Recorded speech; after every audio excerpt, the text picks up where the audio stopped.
saying no to saying no to bad things. So first of all हम देखेंगे कि what is a child. So any person who is below 18 years is considered as a child.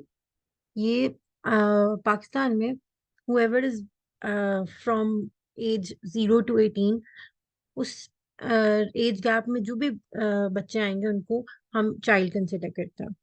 जब हम हमारा topic है helping kids stay safe, तो we will talk about कि child safety होती क्या है बेसिकली. तो चाइल्ड सेफ्टी ये होती है कि when ever a child is kept away from harm और डेंजर, तो इट इज कंसिडर्ड कि चाइल्ड सेफ है. अगर कभी भी आपको कोई हार्म या कोई डेंजर होगा तो इसको इस तरह ही कंसिडर किया जाएगा कि यू आर नॉट सेफ. अब चाइल्ड सेफ्टी जो है वो कहीं भी डेंजर में आ सकती है. It can B at home. हो सकता है कि आप अपने घर में भी जो है वो आपकी सेफ्टी रिस्क में हो, या स्कूल्स में, या फिर रोड्स पर या प्लेग्राउंड्स पे. जब एक चाइल्ड को जो है he feels safe, he feel secure और he is taken care of, तो तब जो है चाइल्ड सेफ्टी हम कहते हैं कि इंश्योर हुई है. फॉर एग्जाम्पल, अगर एक बेबी है और वो रोड पर जा रहा है and there are cars coming from everywhere, और वो रोड पर अनअटेंडेड है, there is no parent with him, तो इट विल बी कंसिडर्ड कि that child is not safe, right. अगर suppose if you are at your home and there is robbery happening there, कोई robbers आ गए हैं और आप जो हो यू आर अनअटेंडेड, आपके पास कोई पेरेंट नहीं है, और देयर इज अ स्ट्रेंजर घर में, कोई थीफ है, तो इट विल बी कंसिडर्ड कि यू आर नॉट सेफ. तो चाइल्ड सेफ्टी तब इंश्योर होती है when there is no harm और डेंजर नियर द किड और चिल्ड्रन. तो हम चाइल्ड सेफ्टी को ऐसे कह सकते हैं, ऐसे डिफाइन कर सकते हैं कि चाइल्ड सेफ्टी वो he child is safe when he is kept away from danger. Okay. So अब जब हम चाइल्ड सेफ्टी की बात करते हैं तो दे आर डिफरेंट सर्कमस्टांसेस जहां पर बच्चा जो है वो सेफ नहीं फील कर सकता, या जहां पर जो है कोई हार्म या डेंजर होगा. फर्स्ट ऑफ ऑल जो सबसे इम्पोर्टेंट होता है दैट इज फ्रॉम स्ट्रेंजर्स. जब आपके पास आप किसी को नहीं जानते हो और उससे आपको डेंजर होता है. कोई थीफ हो गया, कोई आउटसाइडर हो गया. For example, you are out of your house, आप स्कूल में हो, आप स्कूल के बाहर हो, you are waiting for your parents, और वहां पे कोई स्ट्रेंजर है, तो वहां पर जो है देयर इज पॉसिबिलिटी कि आप सेफ नहीं फील करते हो. तो इट इज वेरी इंपॉर्टेंट कि यू शुड नो कि which part, you should know your body parts, right. तो आपको पता होना चाहिए कि which part of your body it is okay for a stranger, it is okay for anyone, even your parents, कि वो उसको टच कर सकते हैं या नहीं. तो you should know about your body parts. जैसे आप you see a boy and a girl there, तो यहाँ पे डिफरेंट बॉडी पार्ट्स जो हैं बेसिकली सर्कल हुए हुए हैं. तो जो आपके पास बॉडी पार्ट सर्कल हुए हुए हैं, उसमें से कुछ पार्ट्स ऐसे हैं जहां पर पीपल कैन टच यू और वहां पर आपको सेफ फील होगा. For example, if someone pets on your head, और कोई आपको प्यार से आपके हाथ, सर पर हाथ फेरता है, या फिर फॉर एग्जाम्पल अक्सर जो एडल्ट्स होते हैं या एल्डरली पीपल होते हैं, they pat on your head as a form of love और as a gesture of love और care. So it is okay for them to pat on your head. You don't feel insecure about it, right? So it is a good touch. It's not a bad touch. तो यहाँ पर basically divide हुई हुई हैं चीजें कि which is considered good, which is you may not like, or which is bad. For example, if someone touches your hand, for example, handshake कोई करता है आपसे, तो it is good. You don't feel insecure about it. या you don't feel bad कि किसी ने आपसे हैंडशेक किया. But if someone touches your private parts, for example, तो वो आपके लिए जो है it is a bad thing. और for example, if someone touches your foot, you won't like कि कोई आपके फीट को टच करे, या कोई आपके स्टमक को टच करे, आपके लेग्स को टच करे, और इवन योर शोल्डर्स और लिप्स और एनी प्लेस जहां पर आप जो है वो अनकंफर्टेबल होता है, any kid that feels uncomfortable, उसको टच किया जाए, तो वो जो है it is called a bad touch, right?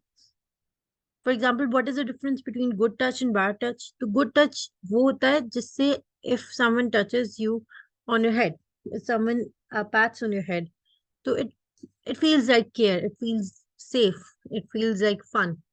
For example, when your parents hug you, तो you don't feel insecure, you don't feel uncomfortable, और आप scared नहीं होते हो अगर आपके फादर और आपके मदर जो है, if she or he hugs you, तो it is a good touch, it is a safe touch. But उसी तरह एक टच होता है which is called bad touch. Bad touch वो होता है जहां पर अगर आपको कोई टच करे और आप स्केर्ड हो, आप अनकंफर्टेबल फील करें। फॉर एग्जाम्पल, अगर कोई आउटसाइडर आकर आपकी चीक पुल कर लेता है, अगर आपको फोर्सफुली हग करता है, तो वो बैड टच कंसिडर होगा, right? Going back to the picture, जहां पर आप your body part, for example if someone touches on your chest, तो और if someone touches on your stomach, on your shoulders, if someone forcefully hugs you, तो वो आपके लिए bad touch होगा। यू वॉन्ट फील कंफर्टेबल, आप scared होंगे, आप थ्रेटन होंगे, आप अफ्रेड हो जाएंगे।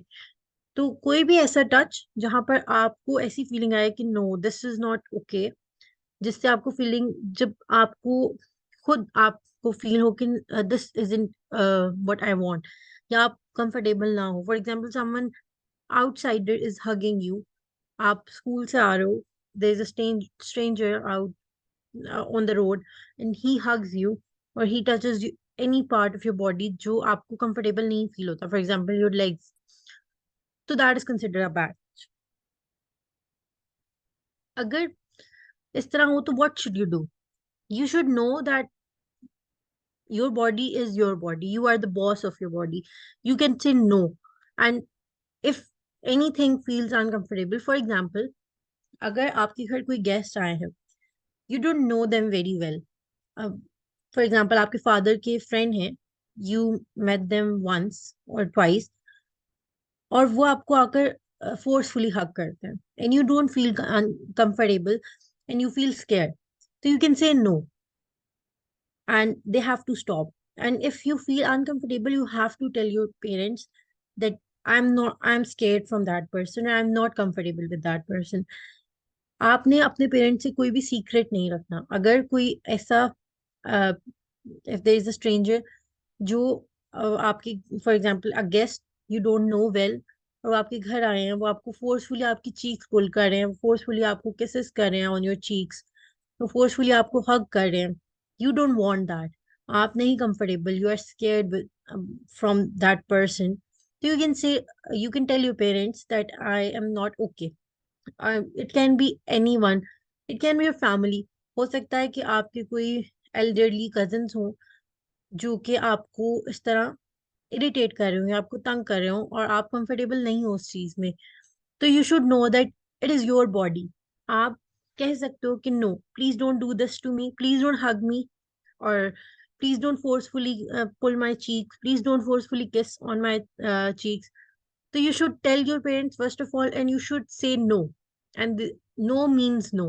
If they still do not understand, अगर उनको फिर भी समझ नहीं आती, वो फिर भी आपको बार बार इरिटेट कर रहे हैं, तो you should go to your parents. You should tell them. You shouldn't keep secrets. अगर कोई आपको फोर्स भी करता है कि you shouldn't tell your parents, अगर आपने बताया तो मैं आपको मारूंगा और anything like that, तो you shouldn't be afraid. आपने जाकर अपने पेरेंट्स को ये बात बतानी है कि this person, हम इनसे अनकंफर्टेबल हो रहे हैं, हम इनसे स्केर्ड हैं, we are not feeling okay with them.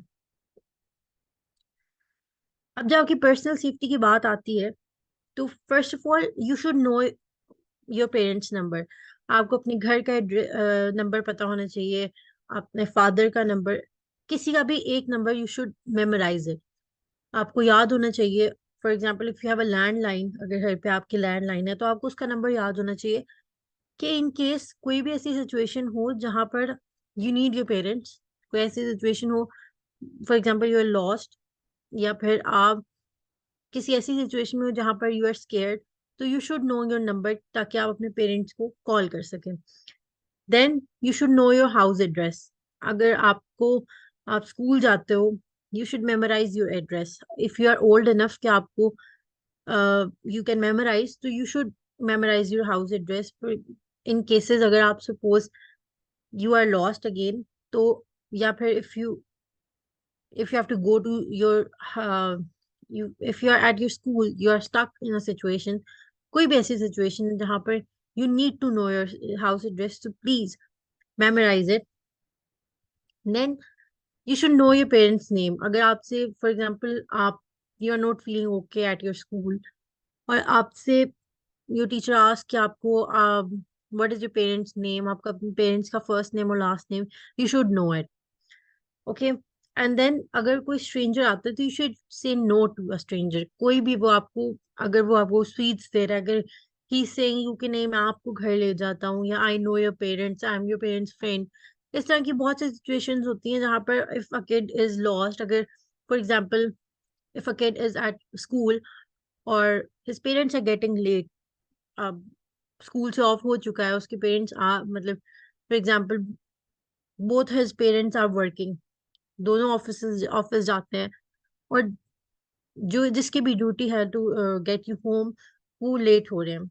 तो हो सकता है कि half of your school has left, half your friends are gone, तो you are alone at school, you are waiting for your parents, waiting waiting. हो सकता है कि कोई स्ट्रेंजर आके कहे कि oh I am your parents friend, मैं आपको घर छोड़ देता हूँ, आई नो योर पेरेंट्स. तो you should go with that person. जब तक कि आपको आपके पेरेंट्स लेने नहीं आ जाते, you should stay at your school. You can go to your teacher और anyone who is at school, और उसको बताएं कि जी मेरे पेरेंट्स नहीं आ रहे. अगर आपको वो नंबर याद है तो you tell them their number and they can call them for you. लेकिन अगर कोई स्ट्रेंजर आकर भी कहता भी है कि oh I am your friends, I am your parents friend, या फिर आई एम योर रिलेटिव, और इस तरह की कोई भी बात, तो आपने उसको नो कह देना. You should say no to strangers किसी भी सर्कमस्टांसेस में. देन अगर तो कोई स्ट्रेंजर आपसे आके आपकी डिटेल्स पूछ रहा है, ही इज आस्किंग कि ओ आप अपने पेरेंट्स के नाम बता दो, I can help you out, तो you shouldn't share any personal detail with that stranger. और अगर कोई आप फॉर एग्जांपल आपकी आपकी पेरेंट्स जो हैं घर पर नहीं है, या they are busy somewhere, and अगर बेल होती है घर पर, तो अगर आप जा रहे हो बेल खोलने, तो you shouldn't open the door unless कि आप उस बंदे को आइडेंटिफाई कर दो जो जिस बंदे ने भी रिंग की है बेल. और या तो आप अपने पेरेंट्स को बुला लो कि there is a someone at the door. लेकिन तब तक जब तक आपको ना पता हो कि who is at the other and, you shouldn't open the door. ठीक है. फिर इफ यू प्ले आउटसाइड, अगर आप प्लेग्राउंड में जाके खेलते हो, आप अपने फ्रेंड्स के साथ खेल रहे हो इस तरह वगैरह, तो do not go to places, या do not play in the places जहाँ पर देयर इज नो वन. और अगर कोई सिक्लूडेड एरिया है, अगर कोई ऐसा प्लेग्राउंड है जहाँ पर कोई बच्चे नहीं है, वहां पर जो है for example there is a park, अगर आपके घर के पास कोई पार्क है और वहां पर उस टाइम पर कोई भी बच्चे नहीं है, everyone is at their homes, तो आप वहां पर ना खेलें. You should come back to your house, you play there. जब वहां पर लोग आए तो तब आप जाके खेलें, but do not play alone. किसी भी प्लेग्राउंड में, किसी भी पार्क में आप अकेले ना हो. अपने पेरेंट्स को साथ ले जाएं.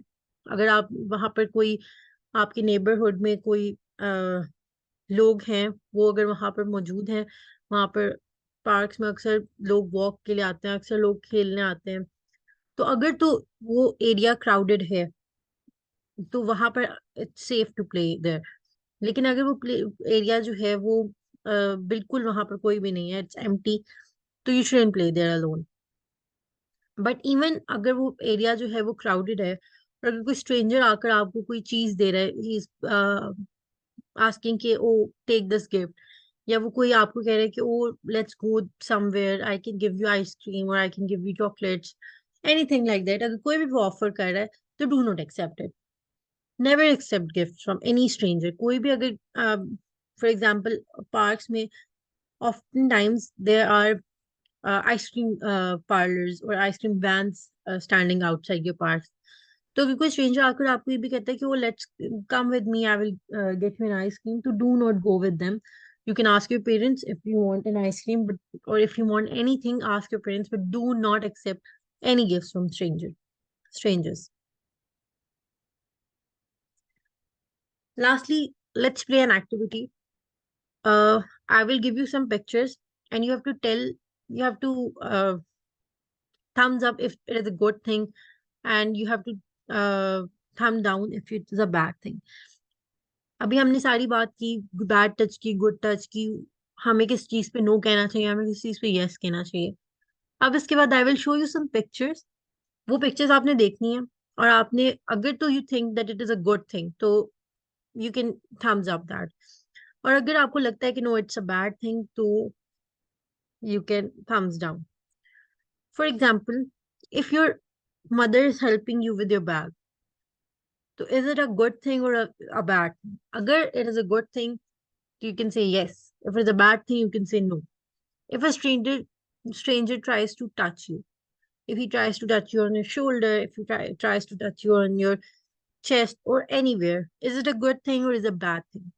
तो you have to determine. ये दो pictures आपके सामने है. एक picture में a mother is helping her child with his bag, और दूसरी picture में a stranger is trying to touch that person, that kid.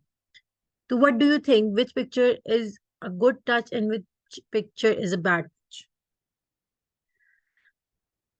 Then again, अगर एक stranger जो है, you are going, you're passing by, और अगर stranger एक कार में रुक कर आपको कोई स्वीट ऑफर कर रहा है, आपको कोई चॉकलेट दे रहा है, आपको कोई गिफ्ट दे रहा है, तो is it a good thing और a bad thing? Is you would say yes और यू वुड से नो. हमने अभी तक जितना भी पढ़ा है, according to that, what do you think? Is it a good thing और is it a bad thing? Similarly, if a if your mother is giving you a gift, is it a good thing or is it a bad thing? You should accept that gift or you shouldn't accept that gift. तो again, इन दोनों pictures में से आपको क्या लगता है कि which is a good thing और which is a bad thing?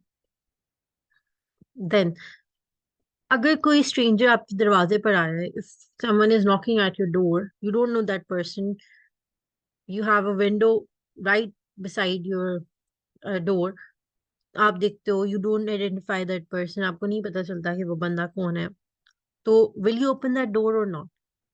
Yes or no? Then in the second picture, if you are at a park, there is a stranger, he's asking you, okay, let's go. I will drop you at home, your home. I will give you an ice cream. I will get you snacks, anything. So will you go with that person or no? अब आपने ये दोनों pictures देखनी है, और दोनों का आपने आंसर बताना है कि इज इट अ यस और इज इट अ नो.